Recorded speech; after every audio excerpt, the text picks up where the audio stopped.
Добро пожаловать в Абхазию.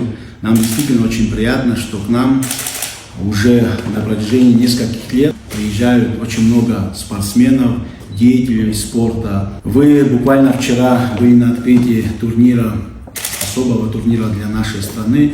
В честь Дня Победы украсили наш турнир, имели возможность принимать в нем участие. Наши старшие сделали для нас все, чтобы мы сегодня на языке дипломатии уже отстаивали интересы нашей страны и на спортивных мероприятиях, где буквально уже несколько лет подряд мы уже являемся полноценными участниками больших спортивных событий. Мы с 1 января будем готовиться, что в сентябре, День Победы, у нас будет итальянская делегация. Sono мы тоже будем ездить и наша молодежь будет знать друг друга. I russi sono venuti a giocare dietro a me.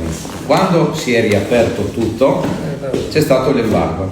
Да, он благодарит за все, что вы сказали, благодарит за теплый прием на высшем уровне и обещает, что точно так же постарается принять на таком же уровне и организовать все на высшем уровне, когда вы приедете.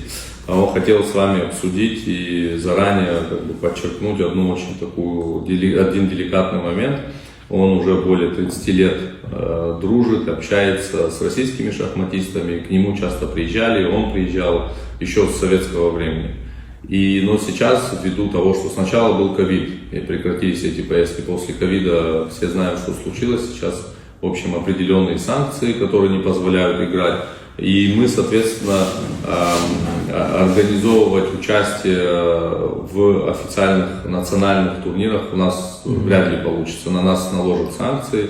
Но зато мы сможем организовывать турниры под вас. То есть мы будем приглашать местных шахматистов, и они будут играть как бы дружественные матчи, не рейтинговые.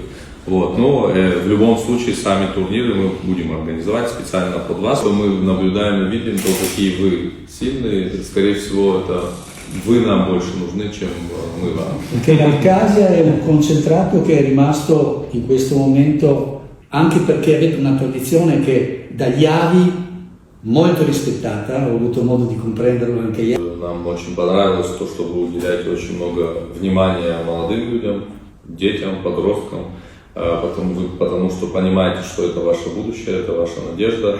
И мы увидели эти дни, как переходит, передача информации и традиций от старшего поколения к более младшему, молодому. И нас это очень сильно порадовало, потому что мы уже это теряем. Учитывая то, что вы это еще сохранили и более того это развиваете, укрепляете, мы и на шахматном турнире это увидели с маэстро. И, соответственно, мы в этом нуждаемся. То есть есть какие-то моменты, где мы бы могли быть полезны друг другу. Вот так.